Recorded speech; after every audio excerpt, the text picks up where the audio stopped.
नमस्कार बच्चों, आज के हमारे व्याख्यान का विषय है आधे अधूरे नाटक की अभिनेता। जैसा कि आप सभी जानते हैं बच्चों कि नाटक एक दृश्य विधा है, मतलब नाटक को पढ़ने के साथ साथ देखा भी जा सकता है और वही नाटक सफल और महत्वपूर्ण माना जाता है जिसे रंगमंच पर खेला जा सके। तो जब हम बात करते हैं मोहन राकेश द्वारा लिखित नाटक आधे अधूरे की, तो हमें पता लगता है कि ये नाटक अनेकों बार रंगमंच पर सफलतापूर्वक खेला जा चुका है। क्योंकि बच्चों, मोहन राकेश नाटककार के रूप में बहुत ही बहुमुखी प्रतिभा के धनी थे। उनकी रंग चेतना बहुत ही परिष्कृत है। वास्तव में मोहन राकेश रंगमंच के बहुत ही गहरे पारखी थे और इसीलिए विद्वानों ने उन्हें आधुनिक नाटकों का मसीहा कहा है। उनकी रंग चेतना का ज्ञान उनके समस्त नाट्य साहित्य को देख कर के हमें पता लगता है। दो उनके अन्य जो नाटक हैं, आषाढ़ का एक दिन और लहरों के राजहंस, वो भी रंगमंच पर खेले गए थे। और इसके साथ साथ आधे अधूरे नाटक को भी रंगमंच पर जब अभिनीत किया गया तो दर्शक देखते ही रह गए और इसीलिए इस नाटक का अनेकों बार सफल मंचन हुआ है। मोहन राकेश के नाटकों में उनका रंगमंच का गहरा अनुभव, उनकी नाटकीय भाषा की खोज और वर्तमान जीवन को मंच पर मूर्त करने के उनके जो निरंतर प्रयोग हैं और उनका जो परिश्रम है वो दिखाई देता है। आधे अधूरे रंगमंचीय प्रयोगों का नाटक है। इस नाटक का ओम शिवपुरी के निर्देशन में देशांतर नई दिल्ली, सत्यदेव दुबे के निर्देशन में थिएटर यूनिट बम्बई, श्यामानंद जालान के निर्देशन में अनामिका, कलकत्ता अमाल अल्लाना के निर्देशन में राष्ट्रीय नाट्य विद्यालय दिल्ली के अतिरिक्त पटना, देहरादून, वाराणसी, जमशेदपुर, कानपुर, हैदराबाद, जम्मू और भारत के लगभग प्रत्येक रंग नगर में सफलतापूर्वक मंचन किया जा चुका है। बच्चों, आधे अधूरे नाटक की अभिनेता इसलिए सफल है क्योंकि उसमें बहुत सारे गुण और विशेषताएं हैं। तो उनका हम अध्ययन करेंगे कि वो कौन से गुण हैं, वो कौन सी विशेषताएं हैं आधे अधूरे नाटक में जिन्होंने इस नाटक को रंगमंचीय दृष्टि से सफल नाटक की सूची में डाला है। तो सबसे पहले हम बात करते हैं कथानक के अंगों के संगठन की। और जब देखते हैं आधे अधूरे नाटक को तो इसका कथानक जो है बहुत ही संगठित है, संक्षिप्त है, सरल है और साथ ही रोचक है। नाटककार ने दिखाया है कि किस प्रकार से एक मध्यम वर्गीय परिवार स्तरीकरण की दौड़ में दौड़ता हुआ किस प्रकार विघटन के कगार पर पहुंच जाता है और एक परिवार के प्रत्येक सदस्य की महत्वाकांक्षाएं और उसके लिए सामाजिक, नैतिक, पारिवारिक मूल्यों की वो तिलांजलि दे देता है और अपने आप को और पूरे परिवार को मानसिक यंत्रणाओं के अंधकूप में धकेल देता है। तो इसके जो पात्र हैं वो घटनाक्रम को मोड़ने में पूर्णतः सक्षम हैं और इसके यही कारण है बच्चों कि कथा वस्तु संक्षिप्त होने के बावजूद कथानक के अंगों में संगठन है।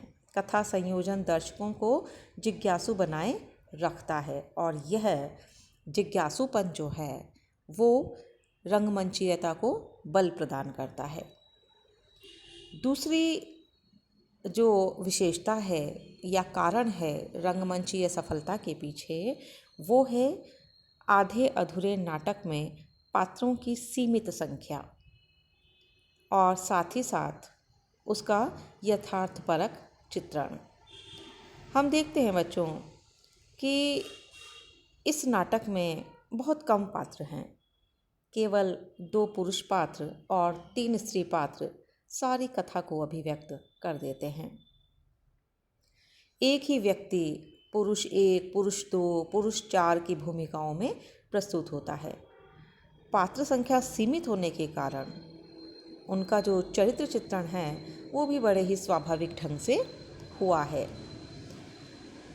इस परिपाटी को पहली बार दर्शकों ने देखा था और दर्शकों ने इस नवीन जो आयाम है इस नाटक का उसे बहुत सराहा। तो हिंदी नाटक में पहली बार आधे अधूरे में पात्रों के आंतरिक द्वंद्व और मनोभावों को, एक रस जिंदगी की ऊब और निरर्थकता को, साथ ही साथ बेमानी होते पारस्परिक संबंधों के बोझ को ढोती हुई जो व्यक्ति की विवशता है उसको बहुत ही सशक्त रूप से इस नाटक में प्रस्तुत किया गया। तो इस तरह से अपने आसपास के जीवन और परिवेश से दर्शक जब अपने आप को परिचित मानता है, परिचित पाता है इस नाटक में, तो निश्चित रूप से उसका जुड़ाव इस नाटक के साथ हो जाता है। और चूंकि नाटक में पात्र बहुत सीमित संख्या में है, एक ही पात्र अनेक पात्रों की भूमिका अदा कर सकता है, बहुत सारे चरित्रों को एक ही व्यक्ति निभा सकता है, तो इसलिए निर्देशक को ज़्यादा पात्रों की भीड़ इसमें इकट्ठी करने की आवश्यकता नहीं है। तीसरी जो विशेषता है इस नाटक की अभिनेता की दृष्टि से, वो है इसके चुस्त संवाद। बच्चों, राकेश जी ने अपने इस आधे अधूरे नाटक की संवाद योजना बहुत ही चुस्त और बहुअर्थी और इसके साथ ही साथ रंगमंचीय दृष्टि से अनुकूल बनाई है। नाटककार ने प्रत्येक पात्र को रंगमंच पर इस प्रकार अभिव्यक्ति प्रदान की है कि नाटककार का कथ्य एवं पाठकों की संवेदना एकाकार हो गई है। मतलब पात्र जब बहुत ही संक्षिप्त लेकिन लघु और संक्षिप्त से संवाद बोलता है, लेकिन उस संवादों का जो तीखापन है वो दर्शकों पर अस्त्र की भांति वार करता है। और इस तरह से यह नाटक और इसकी संवाद योजना में संवाद की तीव्रता उसके प्रभाव को और भी ज़्यादा सघन बना देती है। और इस तरह से यह जो नाटक है आधे अधूरे, इसकी जो चुस्त और चुटिल और अभिनेता के गुण से युक्त संवाद योजना है, उसके कारण यह नाटक रंगमंच की कसौटी पर खरा उतरता है। चौथी विशेषता अभिनेता की दृष्टि से इस नाटक की मानी जा सकती है इसकी सहज और सरल भाषा योजना। तो जहाँ तक भाषा का प्रश्न है बच्चों, रंगमंचीय नाटक के लिए एक बहुत महत्वपूर्ण बात यह है कि नाटक की भाषा बहुत ज़्यादा क्लिष्ट नहीं होनी चाहिए, नहीं तो वो दर्शकों तक संप्रेषित नहीं हो पाती। जैसा कि हमने देखा प्रसाद के नाटक, तो प्रसाद के नाटकों को मंच पर सफलता नहीं मिलने का एक बड़ा जो कारण था वो उनके नाटकों की भाषागत क्लिष्टता भी रही। हालांकि साहित्यिक दृष्टि से जयशंकर प्रसाद के नाटक बहुत ही खूबसूरत हैं, सुंदर हैं, महत्वपूर्ण हैं, लेकिन फिर भी अगर हम रंगमंचीता की दृष्टि से बात करते हैं तो उनके नाटक इतने सफल नहीं हुए। लेकिन आधे अधूरे नाटक की जो भाषा है बच्चों, वो आम आदमी की भाषा होते हुए भी रंगमंच के तत्वों से परिपूर्ण है। भाषा की सादगी, उसकी सच्चाई और इसके साथ ही साथ तनाव को व्यक्त करने की उसकी क्षमता जगह जगह पाठक को, उसके मन को छू जाती है। तो वाकई व्यंग्य प्रधानता के गुणों से युक्त ये जो भाषा है, सरल और सहज भाषा है, यथार्थपरक भाषा है, सही अर्थों में इसे रंगमंचीय भाषा कहा जा सकता है। इसके साथ एक और बड़ा कारण इसके रंगमंचीय सफलता के पीछे यह है कि आधे अधूरे नाटक में दृश्य योजना बहुत ही सफलतापूर्वक नियोजित की गई है। मंच सज्जा एवं दृश्य योजना का चुनाव मोहन राकेश ने अत्यंत सावधानी के साथ किया है। यह पूरा नाटक बच्चों एक ही दृश्य बंध में सफलतापूर्वक मंच पर अभिनीत हो सकता है। इसकी दृश्य योजना में दृश्य परिवर्तन करने की आवश्यकता निर्देशक को बार बार नहीं पड़ती। यह सफल दृश्य योजना राकेश जी की अनुभवी रंगमंचीय दृष्टि का परिणाम है। जब हम नाटक को देखते हैं तो पता लगता है कि इसकी दृश्य योजना में कुछ भी ऐसा नहीं है जो रंगमंच पर उपस्थित करना कठिन हो। इतना ही नहीं, उपलब्ध उपकरण जो हैं उनका भी सरलतम प्रयोग इस नाटक की सफल दृश्य योजना का आधार है। अगली जो विशेषता इस नाटक की मानी जा सकती है वो है पर्याप्त रंग संकेत और रंग निर्देश। मोहन राकेश ने निर्देशक की सुविधा के लिए आधे अधूरे नाटक में पर्याप्त रंगमंचीय संकेत और रंग निर्देश दिए हैं। आप देखते होंगे बच्चों, किसी भी नाटक को जब हम पढ़ते हैं तो ब्रैकेट में बहुत सारी चीज़ें बताई जाती है कि दृश्य विधान क्या होना चाहिए, मंच व्यवस्था कैसी होनी चाहिए, ध्वनि और प्रकाश का सामंजस्य किस तरह से मंच पर रहेगा। तो ये सारी जो चीज़ें हैं ये कही जाती है रंग निर्देश।